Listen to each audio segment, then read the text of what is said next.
Hello, my name is Diana Del Bell Belluz.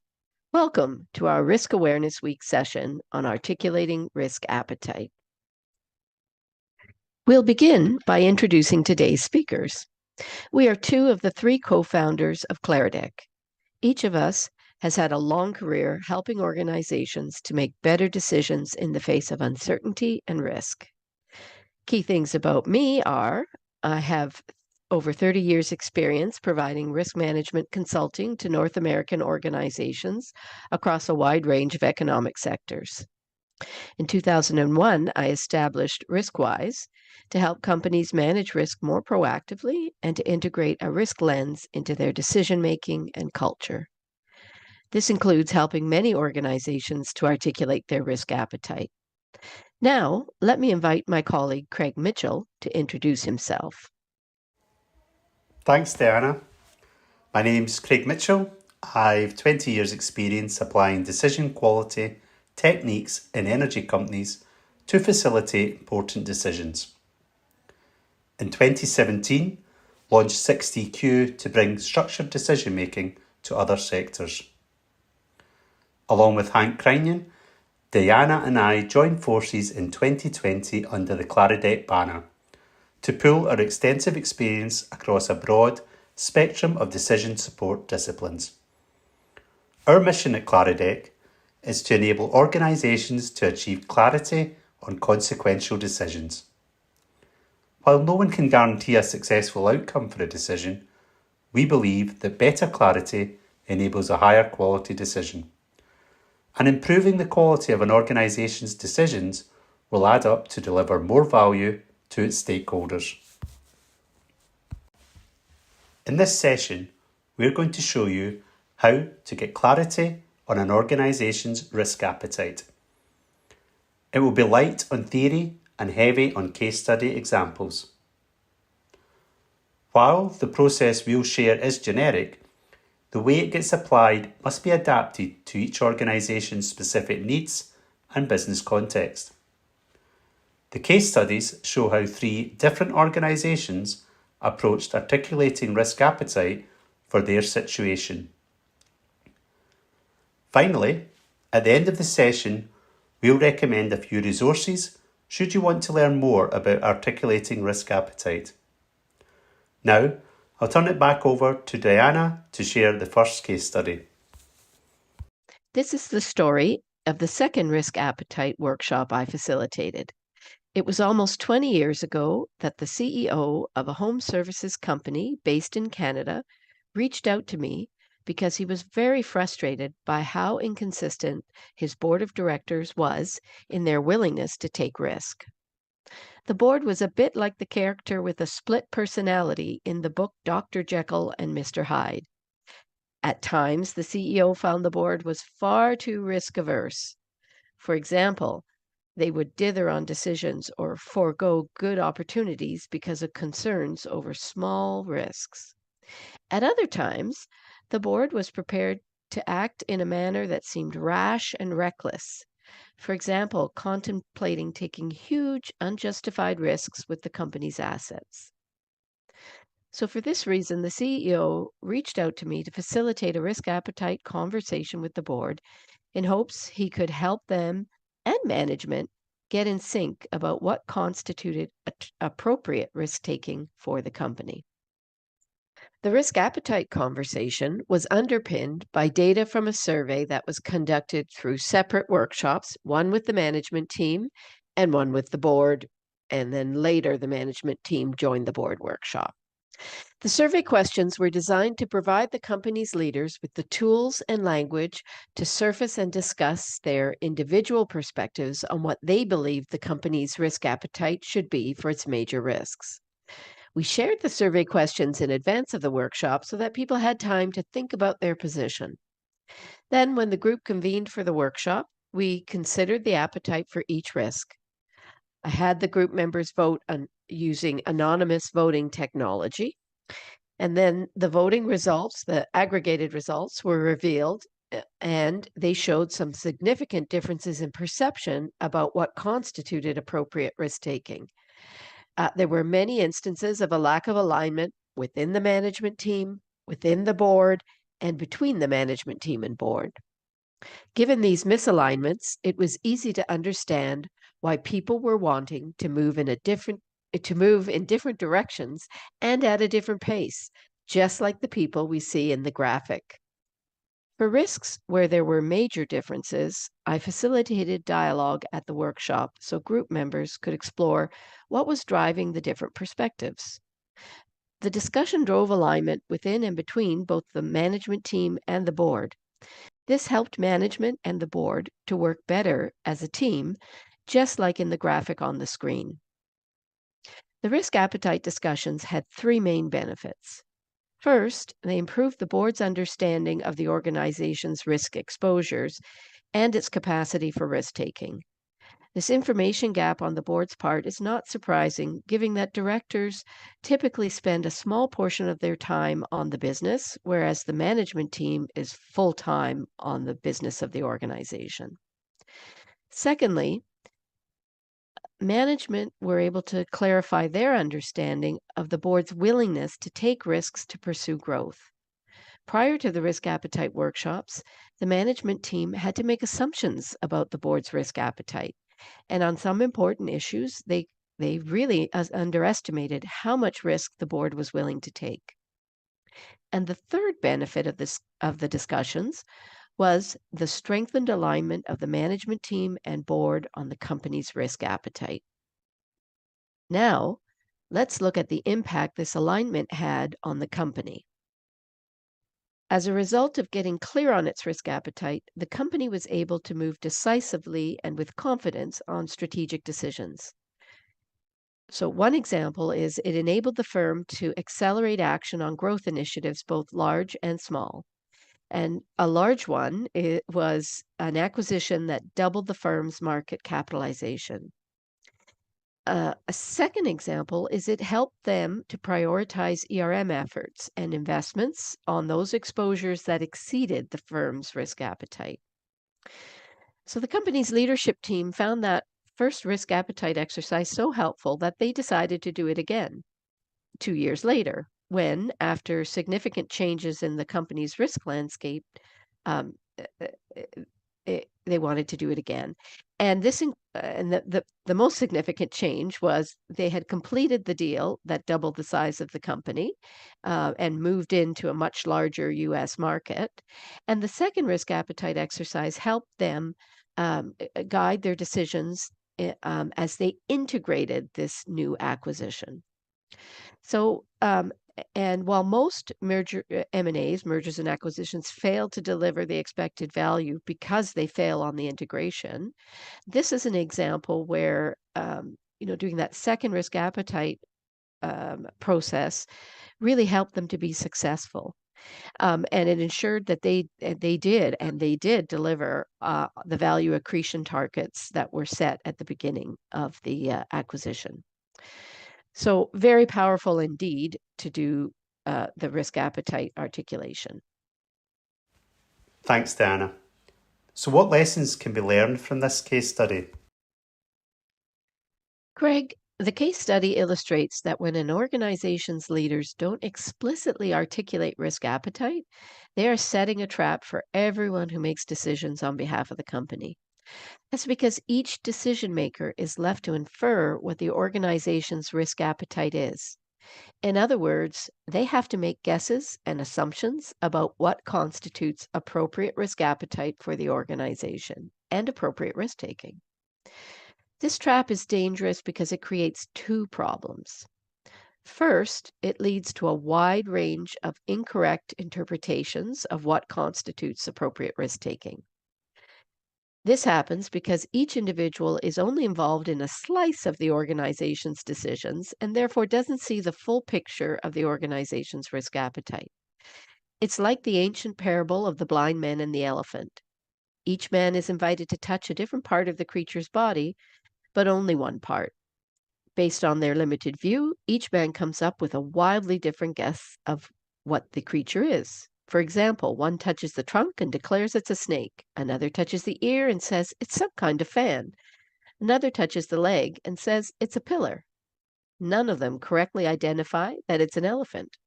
But when they start listening to each other's perspective, they're able to perceive the full elephant and identify it.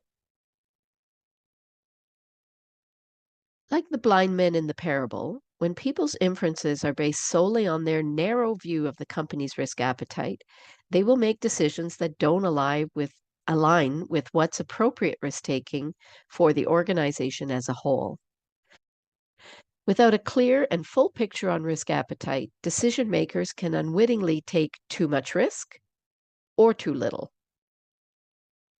The lack of alignment on risk appetite is a problem that affects many organizations. For example, this graphic shows findings from a global survey on the top causes of failed strategies.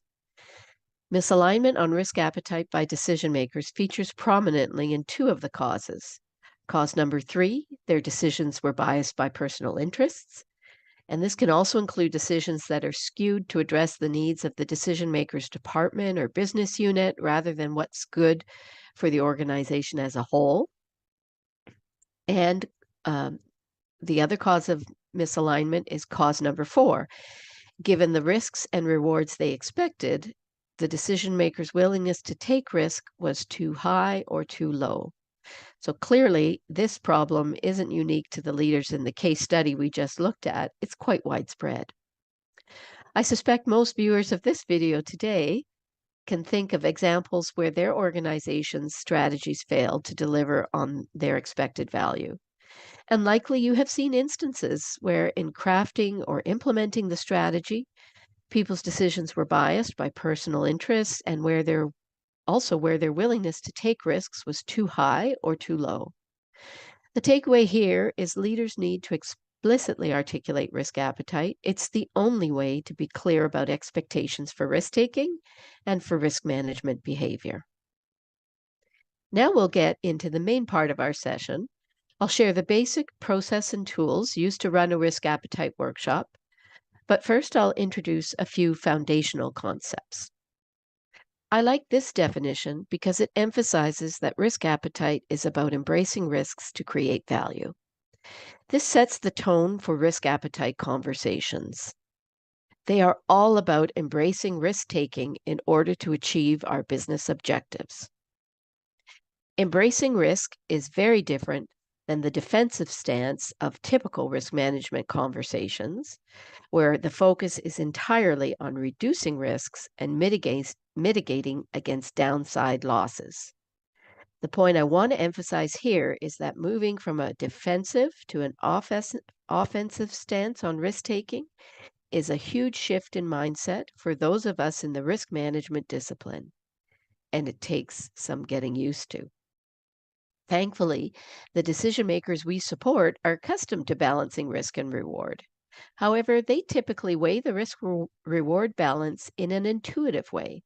As we saw in the case study, relying on intuition alone can land decision makers in trouble if their gut instinct on what constitutes appropriate risk-taking conflicts with the views of others in the organization.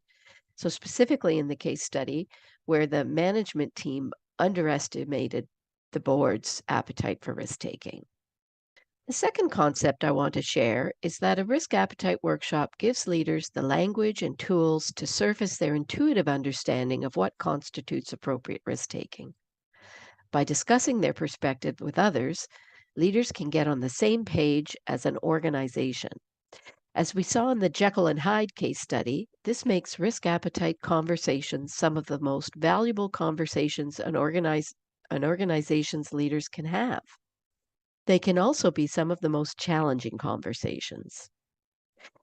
Risk appetite conversations are challenging because they are about values, specifically the values decision makers apply when they make the judgment call about balancing the desirability of what is to be gained by the decision versus what is to be lost by the decision.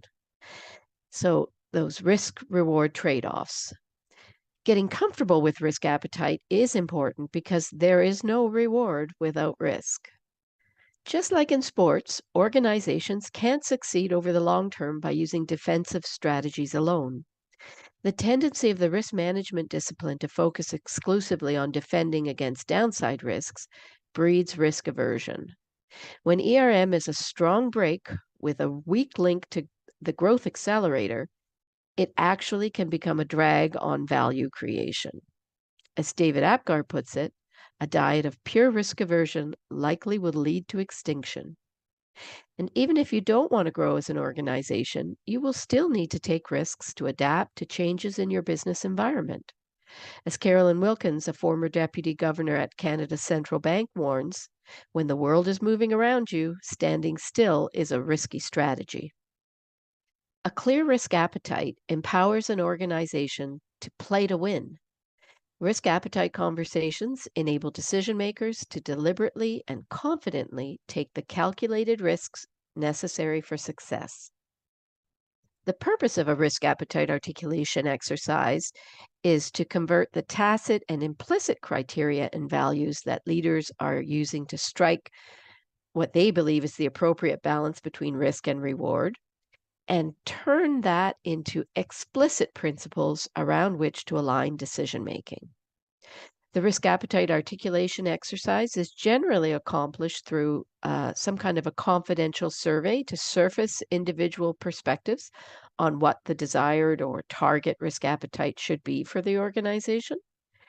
And then following that up with a workshop to align the board and executive team on the organization's risk appetite statement. Now we'll get into the process and some simple tools to actually implement a risk appetite articulation exercise. There are 5 steps in the process, and I'll take you through them one by one. The first step in the risk appetite articulation process is to calibrate the organization's risk appetite scale. And you really want to adapt this for your organization's context, your culture, and your language. This graphic shows a sample risk appetite scale that provides some common language for risk appetite conversations. The 5-point scale defines in a generic way the spectrum of risk-taking available to the organization, with the spectrum running from averse to open. And as you can see, for each of the 5 points on the scale, it defines something about the willingness to take downside risks, those trade-offs, and what one would do when facing multiple options. So it talks about 3 different elements. And in the resources we're going to share at the end, there are additional examples that you can look at. The second step in the process is to select a small number of key issues to explore perspectives on the organization's risk appetite. This is best accomplished by focusing on a small number of real and meaty issues that are represented here on the graphic with an amber light. So when you come to a traffic light, the decision is straightforward if the light is red or green. But if it's amber, you have to use your discretion, and you need to make a judgment call whether it's better to hit the gas pedal or the brake pedal. So same for decision making. When you do these risk appetite conversations, you want to pick some issues that are meaty, where it's not very, it's not clear cut what the organization should do, and maybe where there are some issues that people are having trouble getting aligned on the trade-offs. So I find the surveys work best when you explore real amber light decision issues for an organization. So on this graphic, we're showing a sanitized version of some major risk issues that were explored by an organization we know. So for example, will we seek growth beyond existing channels? How will we approach organizational competencies to achieve our growth goals? Will we correct business unit A's processes in the near term? So contentious issues the organization was dealing with. At step 3, you integrate the scale and questions and conduct the survey. The risk appetite survey questions can be structured like this illustrative example. So it has a description of the issue to be addressed, That's shown in red font on the slide. And then for each level of the scale, it describes what the risk appetite stance would be for that focus issue. And as well, it shows the upsides and the downsides. And one more thing I want to say before we explore this. This example is something is one of many examples I use to help test drive the scale with people. So I don't give them something that's from their own issue, but usually when they're learning to use the scale, I give them something totally different just so they get used to the scale. So this one here, the issue is, imagine you've just won a luxury trip for two up the Nile to Aswan. Your cruise leaves Cairo next week and you cannot rebook. What level of risk to your personal safety are you comfortable accepting? And so here the scale goes from risk averse. I am not willing to take any chances and I'll forego the trip. And then that means the upside is I avoid all risks to personal safety in Egypt, but the downside is you miss out on the trip of a lifetime. And then the same thing for each level on the scale, all the way down to open. I see this as the trip of a lifetime. I'll register with the Canadian Embassy. Well, this is from a Canadian perspective, and enjoy a few days sightseeing in Cairo before the cruise and take the opportunity to visit Jordan after the cruise. The upside is I enjoy the full cruise and more, getting the most out of my windfall trip. The downside, I'm at greatest risk to personal safety. So that this is just an example of how to use the scale. While the example on the slide is for an individual decision, the questions on the risk appetite survey explore organizational issues. So, in discussing the survey results, the group will explore any significant differences in perspective in order to come to a consensus on what the organization's position should be. And you can simulate that actually when using test driving with an individual decision just by turning it into a group decision. So rather than making the decision for yourself, maybe you're making the decision for your family or a group that's traveling together. So everyone in the group needs to articulate their appetite and then come to an alignment. The fourth step in the risk appetite articulation process is to collate the survey responses in a way that highlights any material differences in perspectives, either within a group or between different groups. So, particularly between management and board. So, of course, you'll want to preserve confidentiality at the workshop by not revealing the source of any particular comment or perspective, but you do want to look at the aggregate data. The data should be presented in a compelling way. I've shown a spider chart here to be emblematic of compelling data, but you can represent the data in multiple ways. So here's another example of how one might present the data.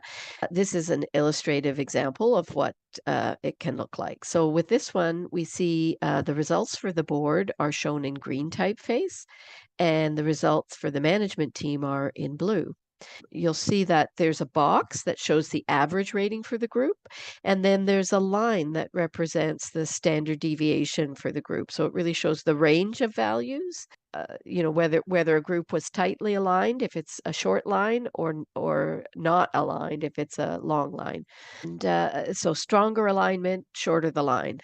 So it shows, where groups are aligned. For example, on talent risk, you see pretty tight alignment between the groups, and then also where they're not aligned. So, for example, on strategic plan, the board and the management team expressed very different groups or very different views on what the target risk appetite should be for the organization.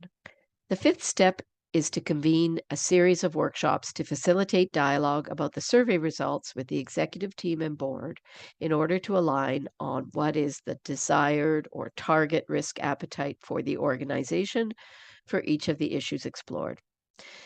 Now, after the workshop, that gets documented as a risk appetite statement. We'll show you a few examples today, but we won't get into a lot of detail about how to go about doing that. However, there are more examples in the resources that we're going to give you at the end of the session.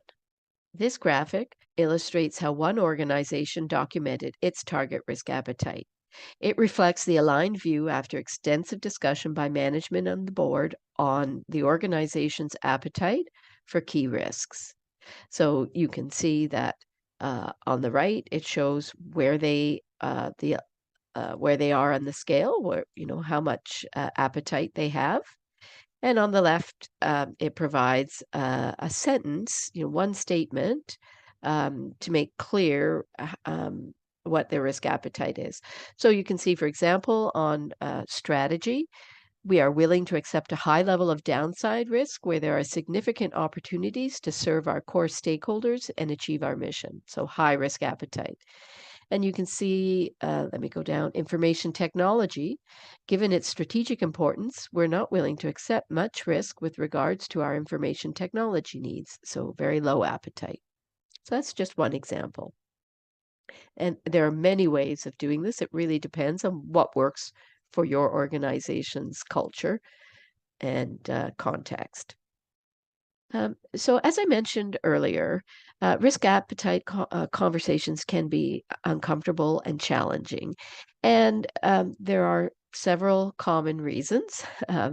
So one is this misconception about personal liability, right? So where especially for board directors, when they think if they set a risk appetite, they are sanctioning reckless decision making, and they think that creates liability for them. But in reality, you absolutely need to do this, because if you don't do it, you leave it to each manager to infer what the risk appetite is, and you get so much misalignment.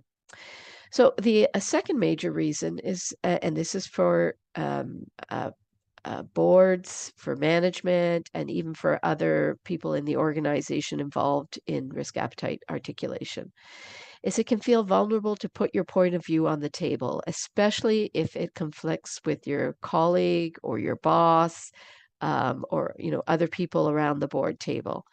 Um, but it's important to put it out there, just like in the parable of the blind man and the elephant. It's the only way you get the full view of things. And then the third main reason we see is when talking about risk appetite can be an internal conflict, especially for directors, right? Because directors have a fiduciary duty to the organization, but often they have a sense of loyalty to their home constituency. So sometimes they're on a board of directors because they represent a certain constituency, you know, uh, uh, owners, stakeholders, consumers, employees, whatever, and they feel a certain loyalty to that home constituency. But really, it's about doing what is best for the organization. So now that you've seen the basic process and a few tools for articulating risk appetite, I'll pass the baton to Craig, who will share a detailed case study example of how this process works. It's useful to explain the motivation that required a risk appetite workshop. As the saying goes, bring me a rock, no, not that one. This is the challenge that the executive team had for this organisation. Despite being cash rich, any time an M&A opportunity was presented to the board, they were met with a negative response. This resulted in misalignment and lack of clarity on board's appetite for M&A opportunities. This example is common across industries, so hopefully you can relate to it. Management were looking for alignment on any areas that were specifically off limits. For example, certain geographical regions that the board would not be wanting to do business, and also any parameters that could be used for early screening. For example, maturity of opportunity. Where was the opportunity in its life cycle? A risk appetite workshop was required, but firstly, we would need to gather survey data from the exec and board members. So Craig, how easy was it to convince the board to conduct a risk appetite workshop? Interestingly, it was the chairman of the board who was against the workshop due to their perception that the board were aligned. They were pleasantly surprised when the results came back showing the opposite. Naysayers will always be present in organisations who perceive limited value in the workshop. With it being the chairman, care had to be taken in persuading them of the value. As Diana has shown us in the process, the next stage was to develop a survey and administer. In firstly engaging with the client, we held initial discussions and framing sessions with members of the executive team. Framing in this context used a template from decision analysis to understand deeper the context of the misalignment, key issues, and areas where clarity was required. In all, 13 different criteria were identified with options for each of these. For example, what should the nature of the deal be, with options being all cash, shares, combination, or an asset trade. With these criteria, the executive team and the board were surveyed individually and, more importantly, in confidence. Board members can feel vulnerable given their views in case they deviate from the wider group. This can lead to bias in conforming with the group.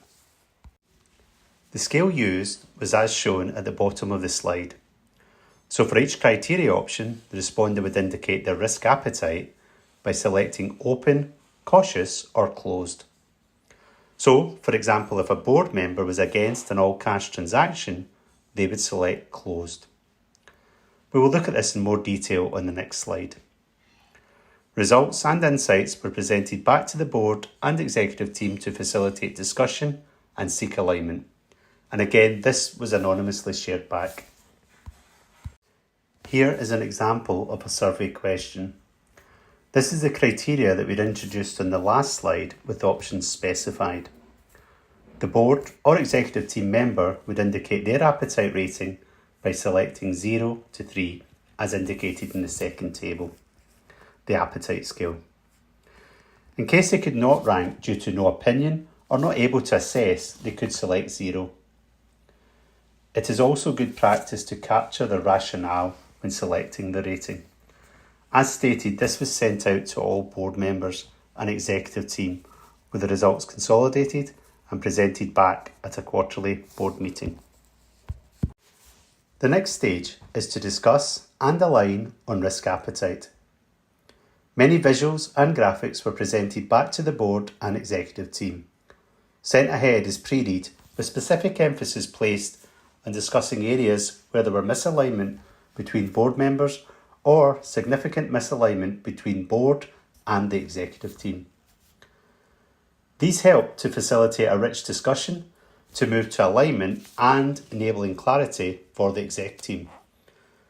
In the example shown above, the first chart gives a visual representation of the level of appetite of the board in comparison to the executive team.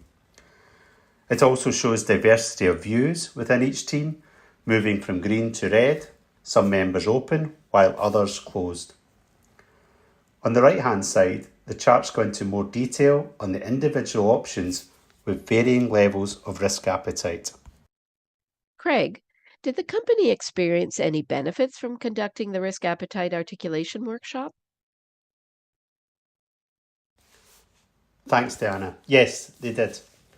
This slide illustrates the benefits and also the impact after going through the risk appetite workshop. The benefits for the exec team were they had the clarity they required to understand what opportunities would be attractive to the board. The process provided better direction about which kinds of opportunities to pursue and better ring fencing around which specific areas were off limits. The alignment achieved at the workshop has had a significant positive impact for the organisation. Firstly, the board had increased confidence and comfort that the exec team knew their boundaries with respect to which opportunities to pursue. Secondly, the executive team had better confidence that when they devoted time and energy into evaluating an opportunity, they would not be blindsided by what felt like an arbitrary rejection. And lastly, this clarity meant the company was more agile in responding when good opportunities came along, rather than having to delay to seek validation and permission to confirm that the opportunity fit the organisation's criteria. And now for our third case study, which provides a chief risk officer perspective. This case study is an interview I conducted with Brian Prentice. He's the Chief Risk Officer at Moneris, a Canadian financial technology company that specializes in payment processing.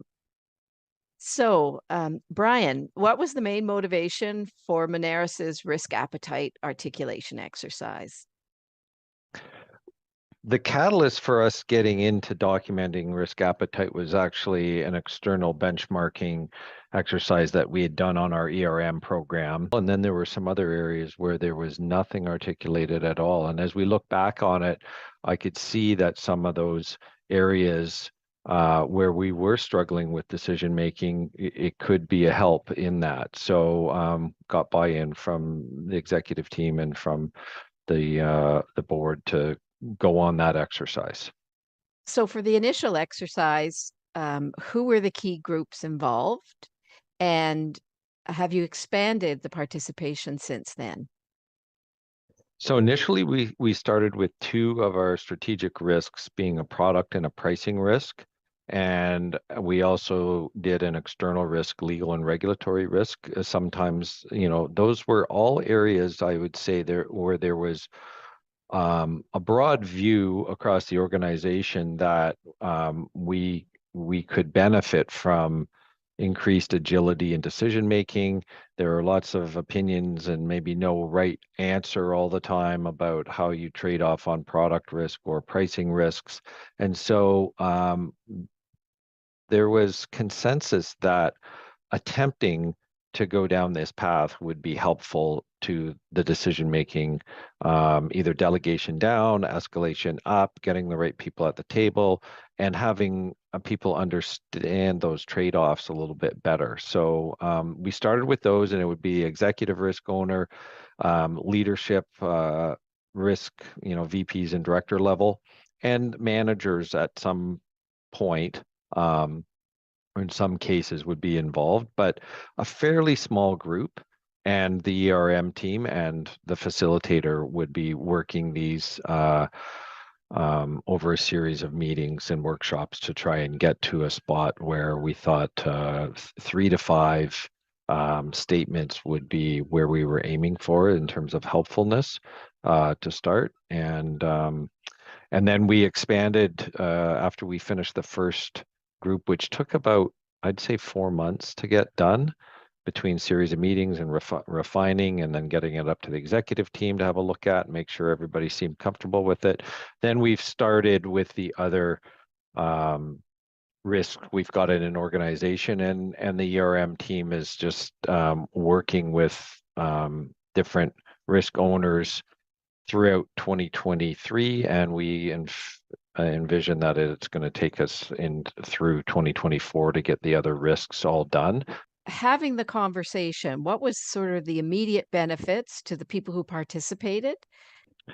I think the most obvious benefit for those that went through it was that sometimes these people or risk owners, if they're subject matter experts in a function, they take for granted that this is how it is. The things that you're doing are how they are, and they don't really think about it. But when you frame it as a risk appetite discussion, then it becomes a bit of a choice, that you're making an explicit choice about how you want to trade off various things. And so that brings the day-to-day to the strategic level of thinking, which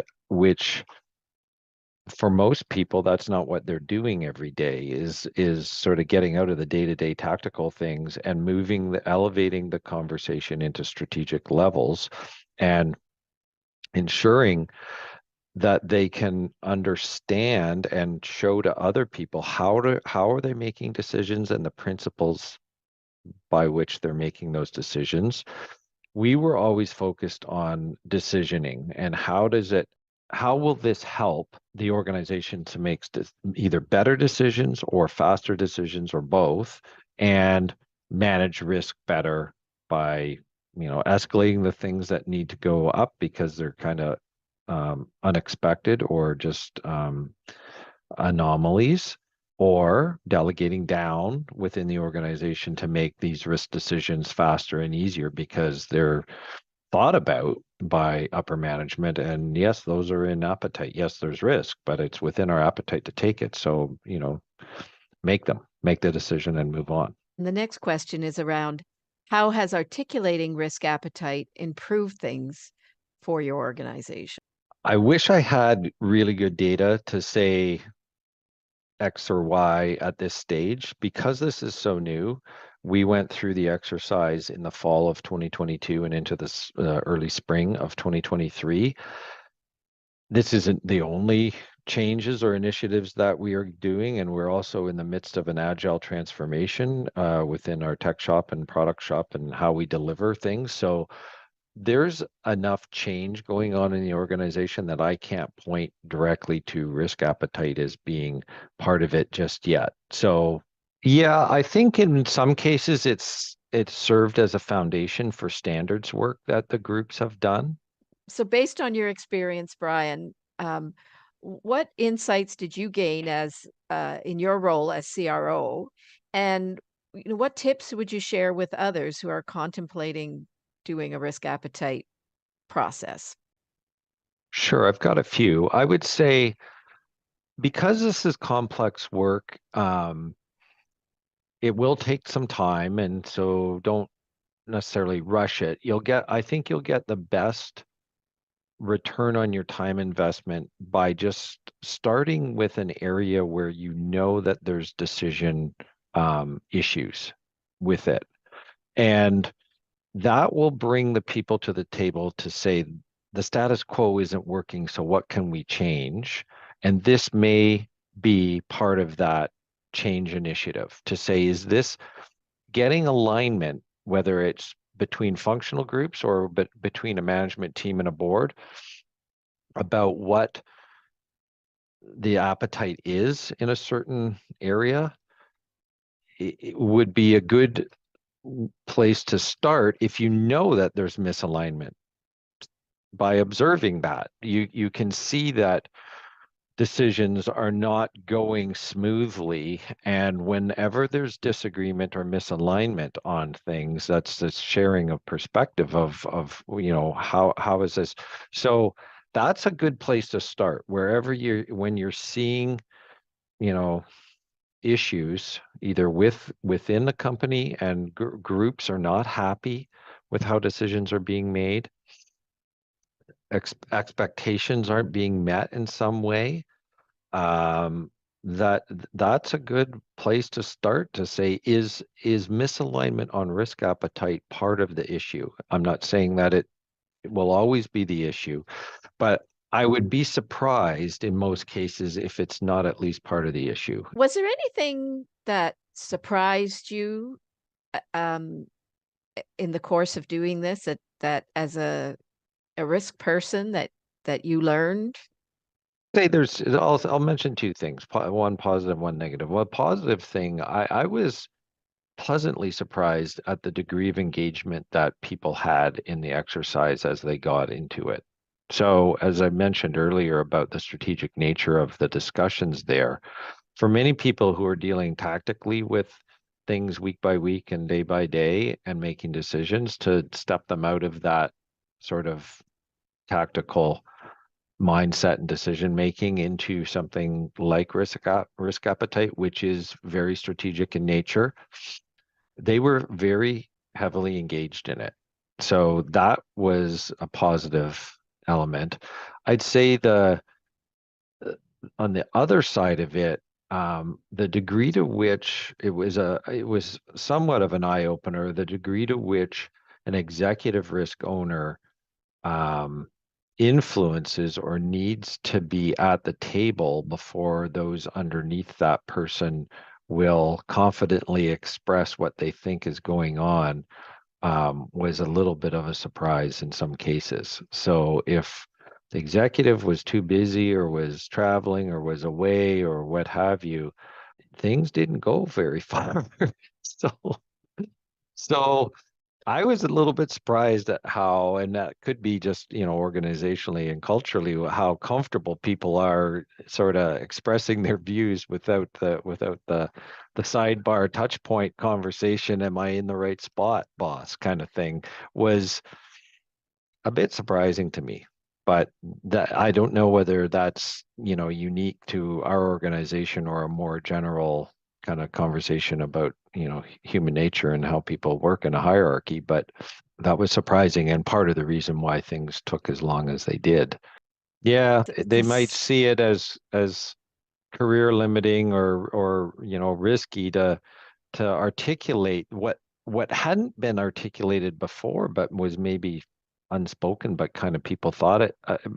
But people were at times more reluctant than I thought they'd be to put pen to paper and put it out there and see what happened with it even if they hadn't checked in with the boss on it as part of collaborative conversations. We did have some groups that already had risk appetite statements articulated reasonably well. They may not have been explicitly called that, but that's what they were. They were, statements in policies or statements in standards that were saying this is, what we need to do or we won't do.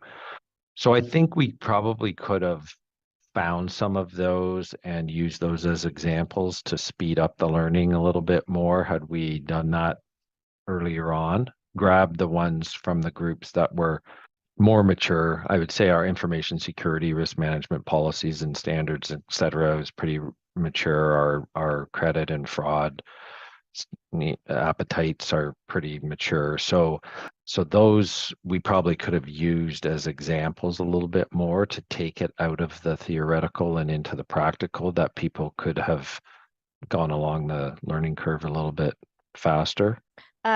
did you encounter any naysayers? And if you did, how did you deal with that? Not off the bat, I would say. There weren't any naysayers because of the approach that we took. And so far, we started with 3 of our enterprise risks. So it was a relatively small grouping of our enterprise risk that we started with, and we were going to have facilitation from the outside party that had done the benchmarking study. So I think everybody had open eyes to say, okay, well, let's see where this goes. They may have had concerns initially about what this exercise, but they suspended their disbelief if they had any, or their negative thoughts about it, and said, okay, well, let's try it. No one put their hand up and said, I'm not going to participate, or I don't want to do this. We said, we've never done it as an organization. It's new. We'll try it. We'll see how far we go with it, and go from there. But we did highlight what the benefits that we thought were going to be around decision-making agility, delegation down, and escalation up. Right. All right. Thank you for your time today, Brian. Happy to help. Okay. Thanks, all right. Diana. After I interviewed Brian Prentice about the case study, I asked him if he would be willing to share a few examples of the risk appetite statements that Moneris developed through their process. He generously agreed, and here they are. While Moneris developed 3 to 5 statements for each risk area they worked on, this graphic shows a single example for each of 3 different risk areas. You'll notice the style of these risk appetite statements is a little different than the samples I provided when I spoke about the process and tools earlier in today's workshop. I would like to say thanks to Brian Prentice again for sharing the case study and these sample statements. It's so helpful to hear from a CRO on these matters. Now, let me summarize the key takeaways illustrated by today's workshop and case studies. First, articulating risk appetite is crucial for aligned decision-making. Without an explicit risk appetite statements, you're setting a trap for each decision maker who has to guess at what constitutes appropriate risk-taking for the organization. Second, like in the parable of the blind men and the elephant, risk appetite conversations help leaders to create a shared understanding of the values that should be used when making risk-reward trade-offs in their organization. Third, you need to adapt the risk appetite articulation process and tools to your organization's particular context. We saw how each case study dealt with different types of decisions and adapted the process and tools to fit their particular needs. For example, in the Bring Me a Rock case study, the company developed a simple 3-point risk appetite scale, and it also used a framing process that one typically sees in the field of decision analysis to identify the main types of risk appetite criteria to explore. Fourth, if you're contemplating articulating risk appetite in your organization, it makes sense to start with decision issues where your organization is experiencing misalignment on decision trade-offs. It stands to reason that people are more likely to buy into the process if they think it will bring some clarity where there's currently disagreement. Fifth, it takes time to prepare for and conduct a risk appetite articulation workshop, often involving multiple iterative conversations. The preparation is necessary to make sure the participants understand what is expected of them throughout the process and that they feel comfortable sharing and debating their perspectives. And lastly, it's not one and done. As your strategic goals and risk landscape change, you may very well need to repeat the process to adjust your risk appetite accordingly. Now, as promised, here are some additional sources of guidance on articulating and applying risk appetite. The first item I would like to recommend is on the left side of this graphic, Implementing an Effective Risk Appetite by James Lamb. It's an excellent guidance document. It's the most comprehensive document I've seen on the topic, and it covers both theory and practice. While the examples tend to be from the financial sector, the foundational concepts covered are applicable to any sector. I'm also happy to share a few short articles on risk appetite that I've written. I've listed here 3 items I've published in my Risk Management Made Simple advisory, and they're all short, but full of practical advice and tips aimed at risk management practitioners who want to facilitate a risk appetite workshop. All of the resources listed on this slide are readily available on the internet. However, please get in touch with me if you have trouble finding them and you'd like links to these resources. And feel free to connect to Craig or myself on LinkedIn if you wish to go deeper on any aspect of today's presentation. Thank you so much for your attention. This concludes our session.